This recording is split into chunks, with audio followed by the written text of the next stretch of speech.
हम दर्द मोहब्बत का मिटा सकते हैं, लेकिन हम दर्द मोहब्बत का मिटा सकते हैं, लेकिन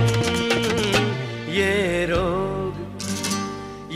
रोग पुराना